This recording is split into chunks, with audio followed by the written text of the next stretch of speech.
Hello everyone, my name is Rajni Jha. Welcome to PIB Weekly Analysis at Drishti IAS. In today's session, we are going to discuss some of the most important pieces of news from 13th of July to 19th of July. Let's get started. The first piece of news that we have is e-VSP portal of Vidhi Sahitya Prakashan. Let's understand this. Vidhi is procedure or law, Sahitya is literature, Prakashan is publication. So this actually deals with the publication of law related literature, so legal matters, literature on legal matters in Hindi. So e-VSP portal was launched by Ministry of Law and Justice to provide online access to legal literature in Hindi, including Supreme Court and High Court judgments, legal journals and reference books. This promotes digital access to justice, strengthen the use of Hindi in the legal field and make legal information more accessible to citizens. What does that mean? So this provides a single digital platform for accessing and downloading legal publications, right? This also makes the literature in Hindi, which is simple and citizen friendly. It strengthens Hindi as a language of legal understanding and professional discourse. It expands the usage of Hindi throughout India in legal matters. Next is NeVA implementation in Maharashtra Legislature. NeVA is National e-Vidhan Application. Wherever you find this letter E, just understand that this is going to be online or it is digital. So Vidhan is lawmaking or legislature, E is digital. So this aims to digitize state and all state and union territory legislatures through a unified platform. And Maharashtra has decided to adopt NeVA. So what is it going to do? NeVA, that is National e-Vidhan Application, is going to make paperless legislature. It is going to give paperless legislature, right? What is paperless legislature?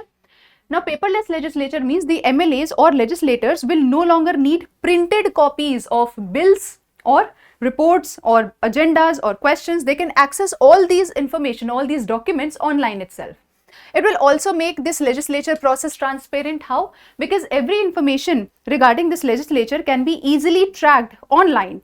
So it is, the citizens can easily track legislative procedures and access information online. Then it is going to make it efficient. How? Anything which becomes digitized becomes efficient because it will make the processes, especially the processes such as voting or processes such as introducing bills or asking questions, this is going to make it speedy, make it faster. So this will make the legislature efficient. Similarly, it is also centric. It is going to promote citizen-centric legislature because people can stay informed about the work of legislature through online form itself. It is going to ensure all of this, enabling legislators to access legislative business electronically, that is through online, right?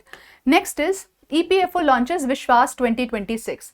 Now, I'm sure you know that under EPF law, employers have to deposit employees' provident fund contribution, right, on a specific time.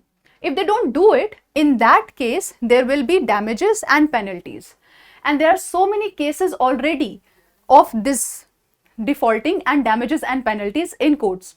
So what EPFO has come up with? EPFO has come up with VISHWAS 2026, which is a one-time dispute resolution scheme. That means it is, first of all, it is launched on, it came into force on 29th June 2026 and it will remain operational for 6 months. So within this span of 6 months, anybody who has defaulted here can solve this through this one-time dispute resolution scheme, and all of this is online. So it is going to be very easy to solve, right? At the same time, if they pay the required interest amount, they will also get rebate in damages and penalties. So this is going to make this process very easy, and because they have offered rebate, this is done to promote voluntary compliance, because people will think, oh, we are getting, it's not just that we have to stick to court cases for years. We don't have to do that. We can solve it one time online through online platform, and at the same time we'll also get rebate. So this should ensure voluntary compliance. How would you remember all of this? See, Vishwas means trust, right? So there were a lot of cases on damages and penalties because the employers, they did not give employees provident fund contribution on time. So this is a one-time thing where EPFO is trusting these employers that they will do the contribution. They will give the penalties or damages. They will solve all the disputes. So this is sort of a trust exercise, and that is why the name is VISHWAS 2026. So this is a fully digitized process. So this is of course transparent, and under this scheme employers can settle eligible cases at reduced penalty rates, as I told you, if they have paid the required interest amount. Next is India-Australia Civil Nuclear Cooperation. Now see, India-Australia Civil Nuclear Cooperation Agreement was already there. Now what they have done is they have finalized an administrative arrangement under their Civil Nuclear Cooperation Agreement during the 3rd India-Australia Annual Summit 2026. What is administrative arrangement? This is a set of detailed rules and procedure by which they will implement all the things they said they will in the arrangement. So they already have in the agreement. So they already have Civil Nuclear Cooperation Agreement. Now they have made a detailed procedure, detailed set of procedures and what they should be doing, processes, how they should follow, what rules should be there to make sure that everything that is there in that cooperation agreement is implemented. Now this enables long-term export of Australian uranium to India for peaceful purposes. Now the question is, why does India need Australian uranium? Uranium, first of all, is the main fuel in electricity generation by the nuclear power plants, right? In the nuclear reaction, we require uranium. Through that, we can generate electricity, which is environment friendly. I'll explain it to you how. And in India, if we see, we don't have uranium reserves, not many uranium reserves, but Australia is it has the world's largest uranium reserve. That is why if we can get a stable, steady supply from Australia, this will ensure India's nuclear fuel security. That's point number 1. Point number 2, I told you this is environment friendly. Why? Because in nuclear energy, what happens is, how does it work? It works because nuclear power generation, what it means is producing electricity, right? Producing electricity using nuclear reactions. Producing electricity using nuclear reaction inside the nuclear reactor. Now this is not coal fired, so this does not burn any fossil fuel, and because this does not burn fossil fuel, it is environment friendly. This is clean fuel, right? So this will also support our goal of achieving 100 gigawatt of nuclear power capacity by 2047. This will also complement India's nuclear energy mission. What is India's nuclear energy mission? It says that we should aim to increase nuclear power generation in India, and it also complements Shanti Act 2025. What is Shanti Act 2025? It allows private sector participation in nuclear power generation. How would you remember it? Let's say we're talking about India. So all the industries, in order for them to, Shanti means peace, right? For industries to work long-term peacefully, they require electricity, a lot of electricity, right? And for that we need energy. And for that, if we want to increase the output of anything, we should include private partnership, right? We should include private players. That's how we can increase the output manifold. So Shanti will ensure that the industries work peacefully, because now private players are also here to generate electricity, right? That's how you can remember. So Shanti 2025, in 2025, you can remember it like a story. We had Shanti Act, by which private players became a part of this nuclear generation, right? Nuclear power generation. Then in 2026, we started getting Australian uranium. And because of these two, by 2047, we might be able to achieve our goal of 100 gigawatt of nuclear power. Now, another thing important here is there is a phrase written which says peaceful purposes. Peaceful purposes. What does that mean? This means that the uranium supplied by Australia can only be used for peaceful purposes, civilian purposes like electricity generation, like scientific research or medical application. They cannot be used for weapon, right? They cannot be used as weapon. It cannot be used as nuclear weapon or making nuclear weapon. So right now, India has 24 nuclear reactors with a total capacity of 8.78 gigawatt, and several more are under construction. Next is PARIVARTAN scheme. So what is PARIVARTAN scheme? PARIVARTAN means change. What are we trying to change here? We are trying to change the old vehicles, the old highly polluting trucks and buses in Delhi NCR, and we are trying to replace them with BS6 compliant or electric vehicle. What does that mean? See, old vehicles were mostly BS4, Bharat Stage 4. Whenever there is a vehicular emission, it usually, the old ones, especially the polluting ones, they emit large amounts of, say, carbon dioxide, carbon monoxide, then there is nitrogen oxide, then particulate matters. All of them are highly polluting for the environment. But the new ones, that is BS6, Bharat Stage 6 compliant vehicles, they do not emit it in this quantity. So they emit these things in very less quantity. So these are environment friendly. And now we want that these old highly polluting trucks or buses, they should be replaced with BS6 compliant or electric vehicles, because they are also environment friendly, right? PARIVARTAN stands for Program for Accelerated Renewal and Incentivization of Vehicle Assets for Reducing Transport, Air Pollution and Network Emission. Now this seems complicated, but everything that I just told you is written right here. So in this definition itself, let's break it. It says for, what is it for? For reducing transport, air pollution and network emission. That means emissions which are causing air pollution, we are trying to reduce them, right? Second, how? By accelerated renewal, meaning the older vehicles will be renewed to the newer vehicles, right? The BS6 compliant vehicles or electric vehicles, and incentivization of vehicle assets, which means that we will also incentivize people who replace the older vehicles with newer vehicles. Because if you really think about it, why would they do it? It is going to cost them money, right? It is going to cost them time, and at the same time people get used to whatever vehicle they are driving. So why would they change? Because there is incentives also. For example, motor vehicle tax concession will be given, registration fee waivers will be there, subsidies, interest subsidies will be given on vehicle loans, discount from vehicle manufacturer, fuel vouchers. So there are incentives which are given if they replace their old highly polluting trucks and buses with BS6 compliant electric vehicles. Okay, next is hydrogen powered train. Indian Railways has launched India's first hydrogen indigenous, that is made in India, hydrogen powered train on the Jind Sonipat route in Haryana. Now this is important. Why is this important? Because what is hydrogen powered train? Hydrogen powered train is the trains that run on hydrogen gas, not on coal or diesel. They are running on hydrogen gas to produce electricity. So how is it working? It is working because hydrogen gas is kept in a tank. Here hydrogen is stored in a tank inside the train. In the fuel cell, hydrogen mixes with or reacts with atmospheric oxygen, and this first helps create electricity and releases water vapor, H2O vapor, and heat. Now if you see, water vapor and heat are much less polluting as compared to the coal based products, right, as compared to the carbon release. So this is environment friendly. And here in this process, hydrogen is used to create electricity, and hydrogen is used to create to run these trains. So the chemical reaction produces electricity, and hydrogen, the electricity powers train's motor. Because of this electricity, train's motor is running.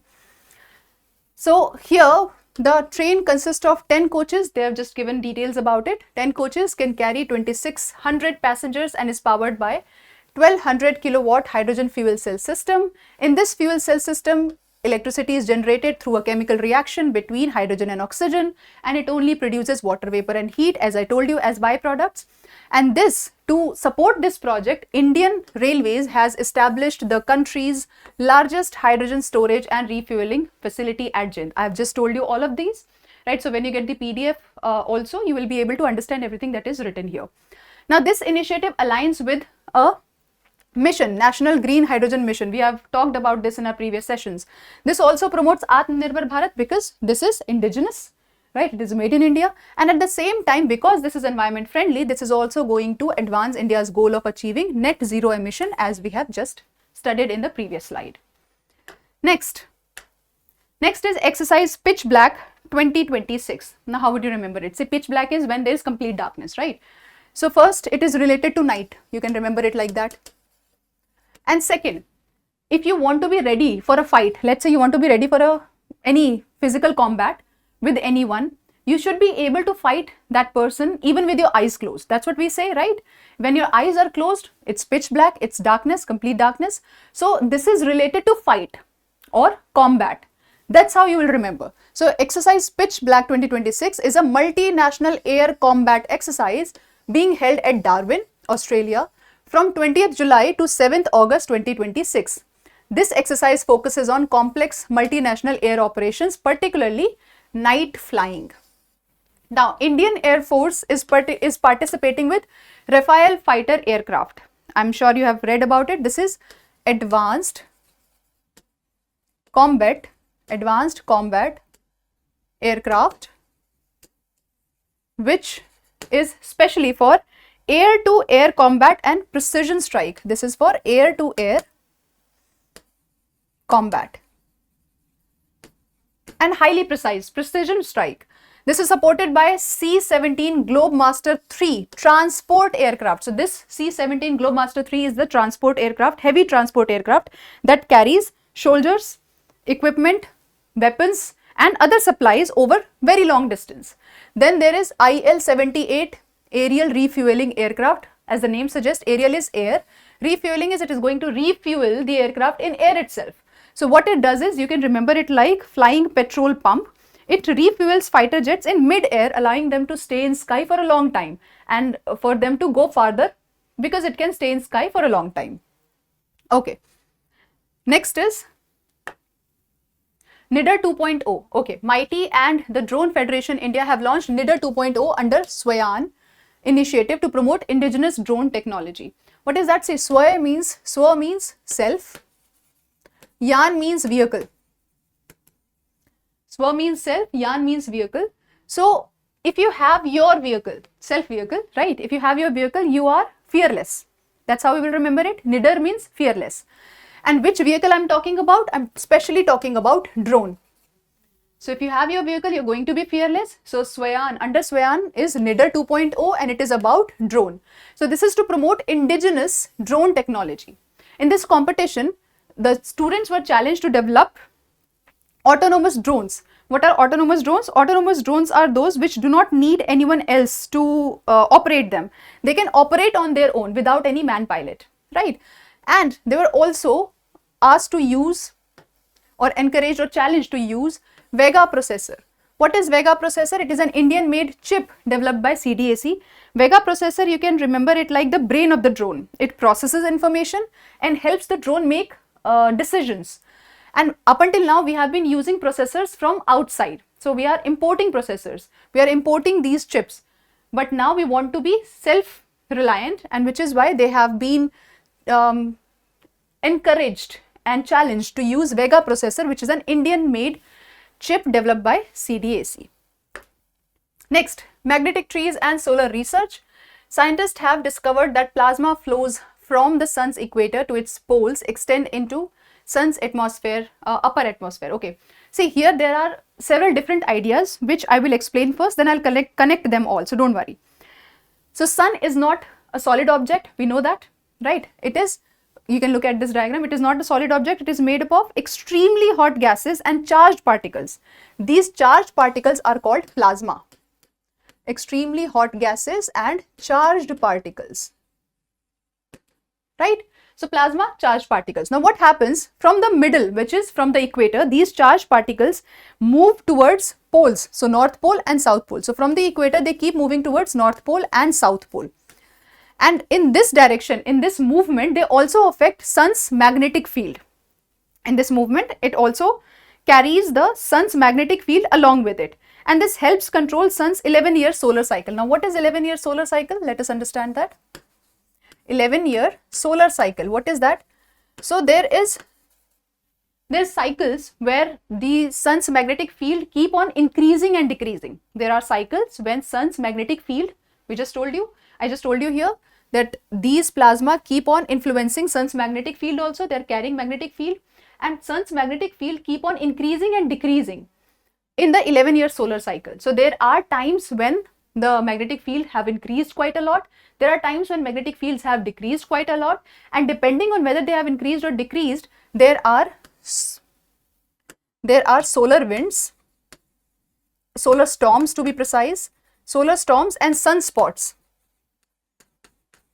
which are either in a large number or in a very small number. So what are these? Solar storms are like storms. It's just that from sun, the hot gases and this plasma comes out at a very high speed. That is solar storm. And sunspots, what are those? So let's say the magnetic field is quite high. The magnetic field is large or high at some point of time.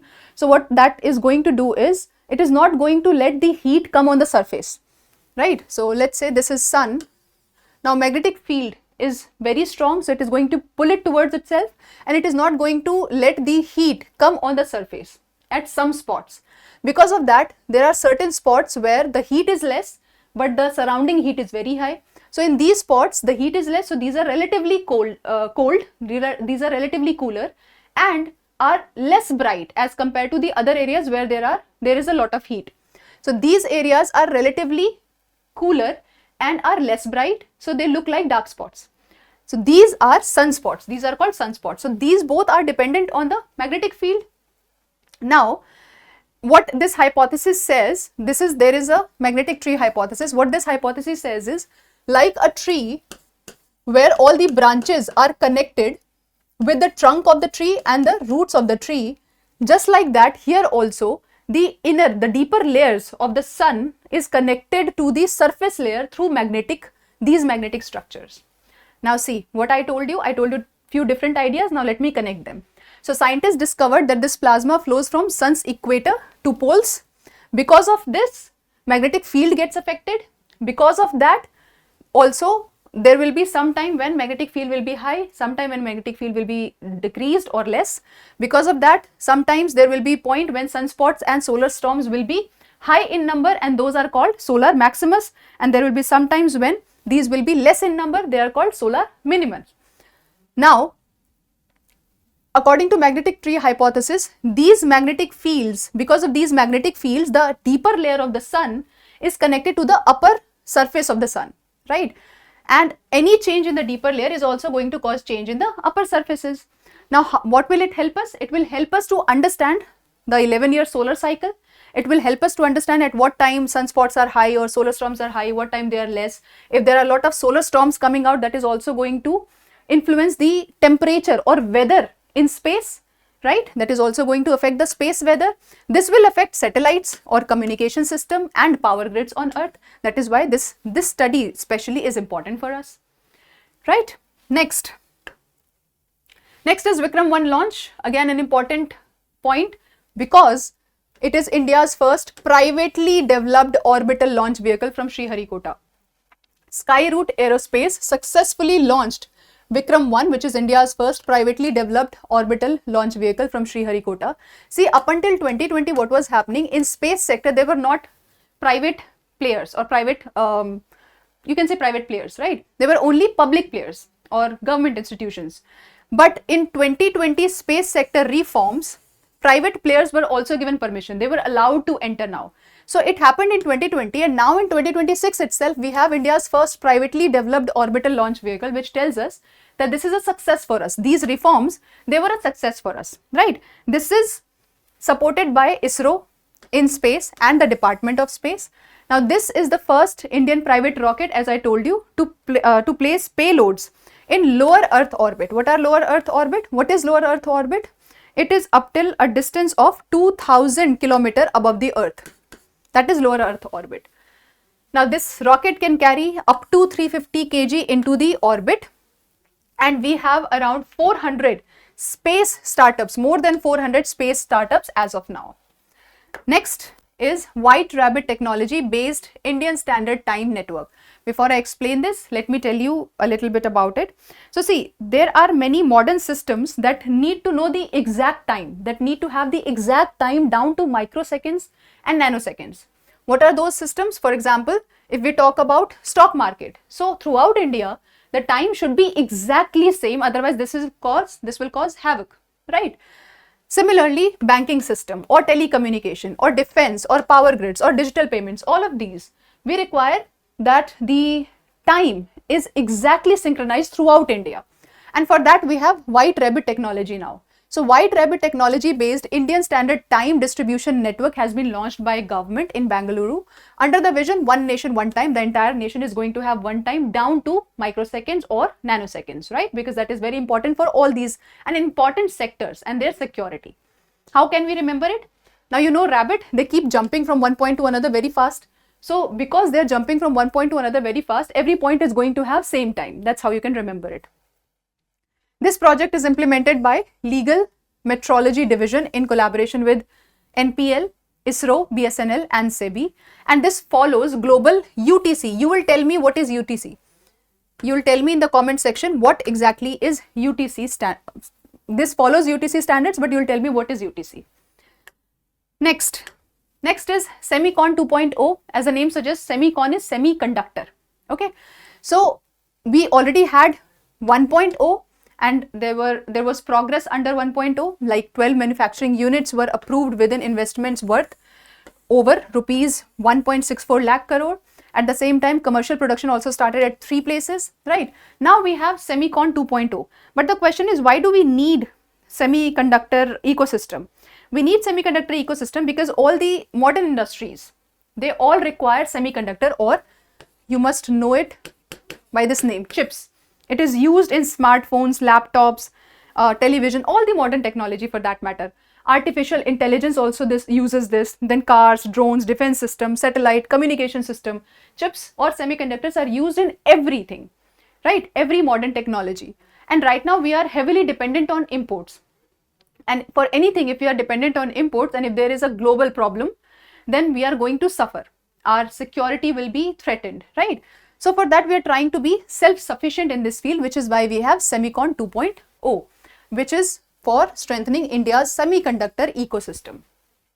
Okay, next is NAMASTE scheme. NAMASTE stands for National Action for Mechanized Sanitation Ecosystem. What is that? We are trying to mechanize sanitation ecosystem, meaning you must have read in ancient India that earlier when there was a lot of caste-based rigidity, then people from lower caste, especially Dalits, were given the task of cleaning sewers and septic tanks. And there are so many poisonous gases that are released in those septic tanks and sewers that they lead to the death of the person also. Plus, it is not a dignified job and everybody deserves a dignified life. So now and unfortunately, even today, this practice continues in some of the parts of India. So now what government is trying to do is mechanizing sanitation. So third Namaste Day was observed on 14th July 2026 to mark 3 years of the National Action for Mechanized Sanitation Ecosystem scheme. It is implemented by Ministry of Social Justice and Empowerment, Ministry of Housing and Urban Affairs. And what is the objective? To eliminate hazardous manual cleaning of sewers and septic tanks, so that in sanitation, mechanization can be introduced, and at the same time, this will also help us achieve our goal of zero sanitation related deaths or fatalities. So as I told you, in these sewer tanks and septic tanks, a lot of poisonous gases are released, because of which a lot of deaths happen for people who are working there. So this will also help us achieve the goal of zero sanitation related fatalities.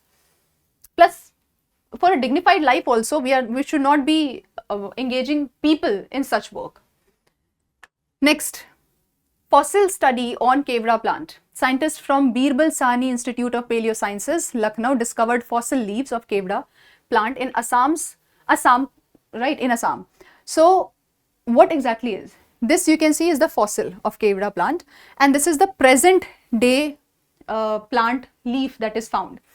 Now the fossil of this Kewra plant is found to be 24 million years old, which shows that this plant existed even before humans, even before the formation of Himalayas. At the same time, this fossil resembles so much the modern Kewra leaves, because it has, as you can say, it looks like a sword. So it has long sword shaped leaves. It has parallel veins. What are parallel veins? When leaves have this is parallel veins, and on the edges there is thorn like structure like this. So there are thorn like edges. Studies suggest that India acted as refuge for ancient tropical plants when global cooling caused them to disappear from Europe and North America. What does that mean? I'm sure you must have read in geography that the world has had, Earth has had phases of warming and cooling. So ice age was there, and then there was a phase of warming. So when there was global cooling going on, these plants vanished from Europe and North America, but they still existed and survived in India. That's what it means. This is today found mainly in perfume, sweets, traditional medicines, and religious rituals. And now we come to the last part of our session, which is practice question. I'll give you 2 practice questions and I hope that you answer them in the comment section below. The first question is, consider the following statements regarding India-Australia civil nuclear cooperation. First, Australia possesses world's largest uranium reserves. Second, the agreement permits uranium exports to India only for peaceful purposes under IAEA safeguards. Third, the agreement is aimed at strengthening India's nuclear fuel security. Next, you have to answer which of these is correct, right? And the options are A, 1 and 2 only, B, 2 and 3 only, C, 1, 2 and 3 only, and D, 1 only. The next is, consider the following statements regarding hydrogen fuel cell. First, they generate electricity through a reaction between hydrogen and oxygen. Second, water vapor and heat are principal byproducts. Third, they emit carbon dioxide during operation. Which of these is or are correct? Option A, 1 and 2 only, B, 2 only, C, 1 and 3 only, or D, 1, 2 and 3 only. So that's it for today's session. I really hope that you enjoyed the lecture, and until next time, take care. For more informative content, like, share and subscribe, and do not forget to press the bell icon to get the notifications.